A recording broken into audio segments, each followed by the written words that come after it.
Hai guys, Assalamualaikum warahmatullahi wabarakatuh. Perkenalkan, nama saya Gita Ananda dengan NIM 11525110104. Saya adalah mahasiswa aktif semester 2 di Universitas Bangka Belitung dengan prodi Teknologi Informasi. Oke, sebelumnya saya mengucapkan terima kasih kepada Bapak Iski selaku dosen mata kuliah di Arsitektur Organisasi Komputer ini. Baik Bapak, izin. Buat teman-teman, jadi hari ini aku akan membahas tentang sistem komponen yang ada di dalam komputer. Nah, menarik sekali bukan kalau kita sudah membahas tentang dunia komputer, apalagi di era kita yang sekarang yang sudah semakin canggih digital. Oke, langsung aja kita ke pembahasannya. Oke guys, langsung aja kita ke pembahasannya. Pasti teman-teman udah pada penasaran banget kan, apalagi belajar tentang dunia komputer.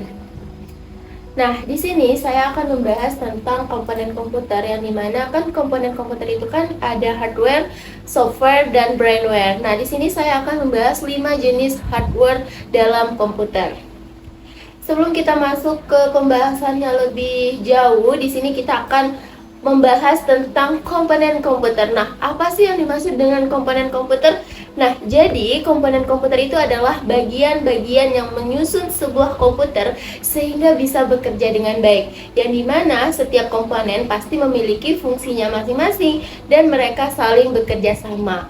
Tadi kan saya sudah menyebut bahwa 3 jenis komponen komputer. Yang pertama adalah hardware, yang dimana hardware itu adalah perangkat keras, yang dimana perangkat keras pasti tentu bisa dilihat, bisa disentuh. Contohnya keyboard, monitor, RAM, dan lain-lain sebagainya yang ada di dalam dunia komputer.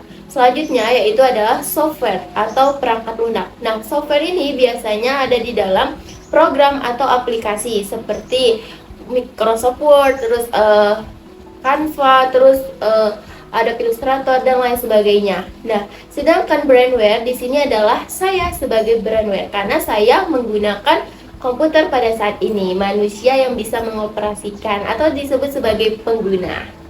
Nah, langsung aja kita membahas tentang 5 jenis hardware dalam perangkat keras.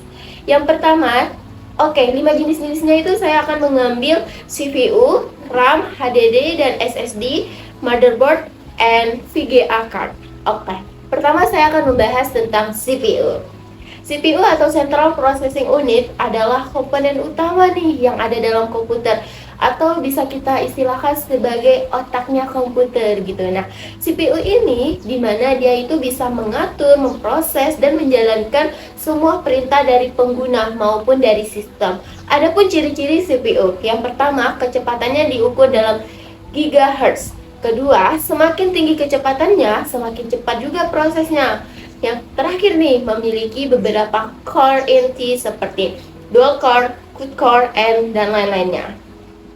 Nah, ada 4 fungsi utama CPU. Yang pertama, tentu dia pasti memproses data dari input, seperti keyboard, mouse, dan lain sebagainya. Kedua, menjalankan instruksi program. Dan yang ketiga itu adalah mengontrol kerja semua komponen komputer. Dan yang terakhir, dia mengolah data menjadi informasi. Nah, ada beberapa bagian-bagian CPU. Yang pertama itu adalah ALU atau Arithmetic Logic Unit, yang dimana berfungsi sebagai untuk perhitungan matematika seperti tambah, kurang, dan lainnya. Juga melakukan operasi logika seperti AND, OR, NOT. Kalau kami dimana AND or not ini kan sudah dalam pemrograman itu ada ya, kita sebagai codingan kita pasti menggunakan AND or not gitu. Selanjutnya adalah CU atau Control Unit, yang dimana fungsinya itu adalah mengatur jalannya semua proses yang ada di dalam komputer, atau kita sebut sebagai juga dia berfungsi sebagai mengontrol komunikasi antara CPU dengan komponen yang lain. Nah, yang terakhir nih, register. Register tuh merupakan tempat penyimpanan kecil yang ada di dalam CPU-nya, menyimpan data sementara saat diproses, dimana lebih cepat dari RAM biasanya.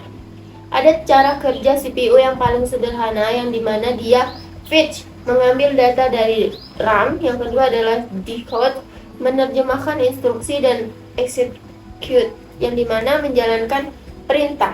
Nah, kita ambil contoh sederhana yang dimana misal nih saat aku menggunakan aplikasi atau main game atau ngetik word. Nah, CPU itu akan memproses semua perintah gitu supaya bisa berjalan. Itulah dari pengertian dari CPU, cara kerjanya, fungsinya, dan bahkan sudah contoh sederhana. Lanjut, perangkat keras RAM. RAM atau yang disebut dengan Random Access Memory itu adalah salah satu komponen hardware pada komputer. Tentu kalau membahas RAM pasti teman-teman sudah familiar lah ya dengan RAM ini, yang dimana dia itu merupakan tempat penyimpanan sementara data nih, atau instruksi yang sedang digunakan oleh komputer. Ciri-cirinya apa? Dia bersifat sementara. Data itu akan hilang saat komputer kita mati gitu kan teman-teman. Nah, selanjutnya kecepatan aksesnya sangat cepat, dan yang terakhir digunakan saat komputer menjalankan aplikasi program. Tentu dong, saat kita menggunakan aplikasi program atau saat kita bekerja, pasti RAM adalah tempat penyimpanan kita. Oke. Fungsinya apa aja? Fungsinya itu adalah menyimpan data sementara saat program berjalan, membantu proses multitasking untuk buka banyak aplikasi nih, serta mempercepat kinerja komputer. Wow, sangat menarik. Lanjut, kita ke masuk cara kerjanya. Nah, cara kerja dari RAM ini merupakan yang pertama, saat kamu membuka aplikasi, data akan dimuat ke RAM.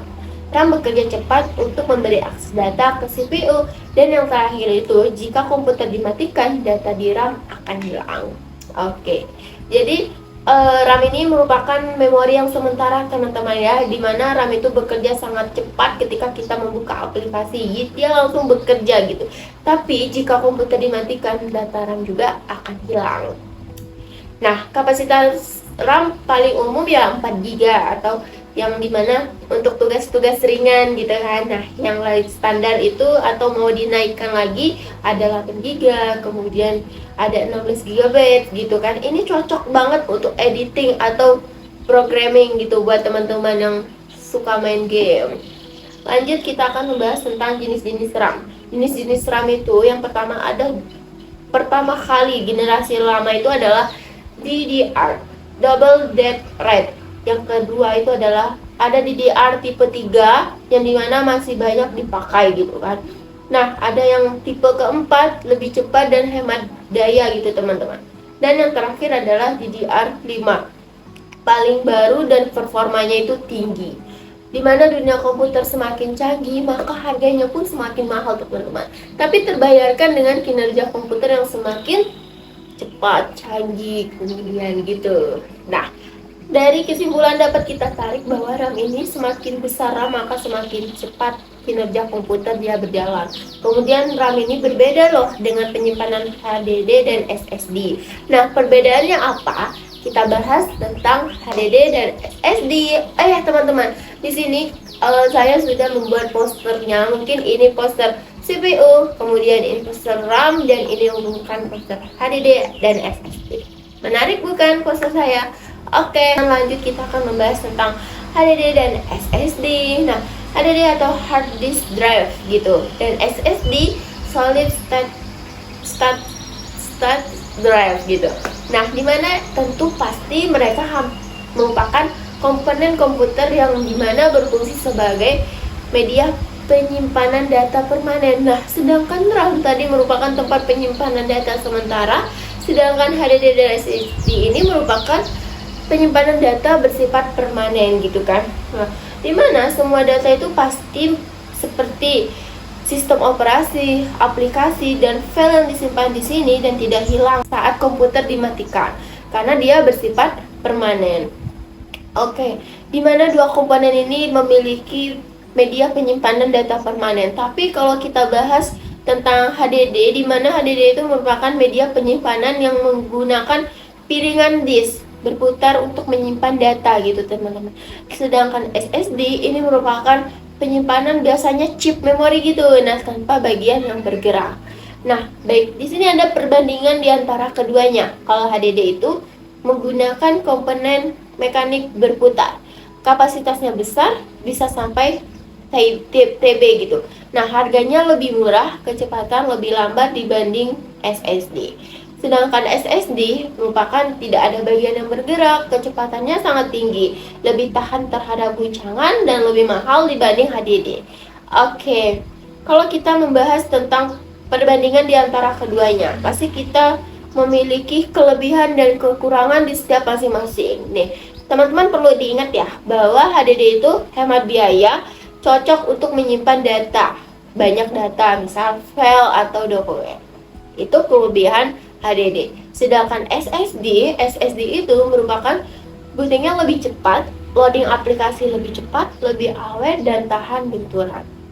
Namun setiap kelebihan pasti ada punya kekurangan gitu ya teman-teman. Nah, kekurangannya apa? Kekurangan dari HDD itu dia lebih lambat teman-teman, rentan rusak karena kan benturan gitu kan, menghasilkan suara yang agak berisik sedikit. Kalau SSD harganya tentu lebih mahal, kapasitas biasanya itu lebih kecil dibanding dengan HDD dengan harga yang sama. Perlu diingat teman, tadi kita sudah membahas tentang kelebihan kekurangan. Selanjutnya kita akan membahas tentang fungsi. Nah, setiap fungsi HDD dan SSD dia tentu menyimpan sistem operasi, menyimpan aplikasi dan file, media penyimpanan utama komputer, serta menyimpan data jangka panjang karena dia bersifat permanen. Oh ya, tapi kan sekarang udah dunia digital. Banyak loh komputer yang dimana mereka mengkombinasikan antara SSD dan HDD, yang dimana SSD ini untuk sistemnya dan HDD ini adalah untuk penyimpanan data, yang dimana untuk sistem pasti biar cepat gitu kan, sedangkan untuk penyimpanan data tentu hemat. Oke teman-teman, lanjut kita akan membahas tentang motherboard and VGA card. Tadi kan saya sudah membahas tentang CPU, kemudian ada RAM, kemudian ada HDD dan SSD. Kali ini saya akan membahas tentang motherboard. Buat teman-teman, langsung aja kita ke pembahasannya. Jadi motherboard ini merupakan komponen utama yang ada di dalam komputer, yang dimana fungsinya itu adalah sebagai papan sirkuit utama, tempat semua komponen terpasang dan saling terhubung. Ada beberapa fungsi motherboard. Yang pertama tentu dia saling menghubungkan di antara semua komponen. Nah, komponen apa? Seperti CPU, RAM, HDD dan SSD, VGA card itu merupakan motherboard, yang dimana dia adalah penghubung di antara semua komponen itu supaya mereka bisa saling bekerja sama. Selanjutnya, fungsinya sebagai tempat pemasangan komponen gitu kan, dimana ada slot RAM, soket CPU, slot VGA, kemudian VCA, kemudian semua komponen itu dipasang di sini gitu loh. Nah, mengatur aliran data, yang dimana untuk mengatur komunikasi antar komponen. Data bisa berpindah dari CPU ke RAM, kemudian ke storage dan lain-lainnya. Dan selanjutnya, di mana fungsinya sebagai menyediakan jalur listrik, seperti mengalirkan daya dari power supply ke semua komponen. Dan yang terakhir, fungsinya sebagai menyimpan BIOS atau firmware, yang dimana digunakan untuk proses awal saat komputer dinyalakan gitu. Nah, perlu teman-teman ingat, ada beberapa komponen penting nih di dalam motherboard. Yang pertama, soket CPU sebagai tempat prosesor dipasang, slot RAM itu sebagai memorinya, dan slot PCI itu adalah untuk VGA atau kartu tambahan. Chipset mengatur alat data. Port A atau O itu adalah sebagai USB, HDMI, LAN, dan lain sebagainya. Itu merupakan komponen penting dari motherboard. Nah, jadi kesimpulannya dapat kita simpulkan bahwa motherboard ini sering disebut sebagai jantungnya komputer lah. Tanpa motherboard, semua komponen tidak bisa bekerja sama. Setiap motherboard punya ukuran yang berbeda, seperti ATX, micro ATX, mini ATX gitu. Dan pembahasan yang terakhir, VGA card atau yang disebut sebagai video graphic adapter, atau sering disebut sebagai kartu grafis, merupakan komponen komputer yang berfungsi untuk mengolah data grafis dan menampilnya ke layar monitor. Ada beberapa fungsi VGA. Yang pertama, dia mengolah data grafis, seperti mengubah data dari CPU menjadi tampilan visual, seperti contoh gambar, video, animasi. Yang kedua, menampilkan ke monitor, mengirim hasil olahan grafis ke layar supaya kamu bisa melihat tampilan komputer. Dan yang ketiga, meningkatkan kualitas visual, membuat tampilan tentu lebih tajam, lebih halus, lebih realistis. Jadi VGA ini merupakan lebih ke grafiknya gitu ya teman-teman. Dan yang keempat, yang terakhir, fungsinya sebagai mendukung kinerja game dan desain. Nah, ini biasanya cocok banget nih, penting untuk orang yang gaming, editing video, atau desain grafis. Nah, selanjutnya kita akan membahas tentang jenis-jenis VGA card. Nah, yang pertama, ada 3 jenis yang saya akan bahas. Yang pertama itu adalah VGA onboard atau integrate graphics, yang dimana dia ini merupakan menyatu dengan motherboard atau CPU. Yang kedua, tidak punya memori sendiri atau pakai RAM, dia performanya standar, cocok banget untuk Microsoft Office, browsing, and nonton video. Selanjutnya VGA HDD on, yang dimana dedicated discrete graphic card, dipasang terpisah nih di motherboard slot PCI-nya, yang dimana punya VRAM sendiri, performanya juga tinggi, cocok banget untuk gaming, editing video, dan desain grafik. Selanjutnya VGA eksternal eGPU, yang dipasang di luar laptop atau komputer, biasanya menggunakan kabel dan USB-C misalnya gitu lah, bisa upgrade grafis tanpa bongkar perangkat. Nah, ini biasanya cocok banget untuk laptop yang butuh performa yang grafisnya tinggi, kemudian usernya ingin fleksibel. Jika saya sudah ngebahas tentang VGA, faktanya VGA itu sangat berpengaruh pada performa game. Semakin tinggi VRAM, maka semakin bagus untuk grafis berat, dan yang terakhir digunakan untuk editing video dan desain 3D. Jadi lebih ke desain gitu ya teman-teman, yang dimana di dalam sebuah komputer. Terakhir juga teman-teman, saya membahas tentang 5 jenis perangkat keras yang ada di hardware, yang dimana yang pertama itu saya akan membahas tentang CPU tadi, yang kedua RAM, yang ketiga itu merupakan HDD and SSD, dan yang keempat motherboard, dan yang kelima itu adalah VGA card, yang dimana 5 jenis komponen ini merupakan memiliki fungsi tentu yang berbeda-beda dan mereka saling kerjasama di dalam sebuah komputer. Nah, dari penjelasan tadi telah saya sampaikan dan dapat saya simpulkan bahwa setiap komponen komputer seperti RAM, CPU, HDD, and SSD, motherboard, dan VGA card itu tentu mereka memiliki peranan yang sangat penting dan saling berkaitan satu sama lain. Yang dimana RAM tadi berfungsi sebagai tempat penyimpanan sementara, CPU itu sebagai pusat pemrosesan sebuah komputer, HDD dan SSD itu merupakan media penyimpanan permanen, motherboard sebagai penghubungnya, semua komponen gitu kan. Nah, serta VGA itu adalah mengolah tampilan grafis. Wow, ternyata sangat luas sekali dan sangat menarik kalau kita lebih membahas lebih lanjut lagi tentang dunia komputer gitu. Nah, dimana semua komponen tentu bekerja sama dan dimana mereka dapat berjalan dengan optimal gitu kan, dan memberikan kinerja yang baik dan sesuai dengan kebutuhan pengguna. Oke, mungkin itu saja teman-teman pembahasan dari saya tentang perangkat keras di dunia komputer gitu, sistemnya. Nah, mungkin saya mengucapkan terima kasih buat penonton yang sudah mendengarkan, dan mohon maaf bila ada kekurangan dan kesalahan dalam menyampaikan informasi. Terima kasih selaku kepada Bapak Iski selaku dosen di mata kuliah AOK. Bye bye guys, see you. Assalamualaikum.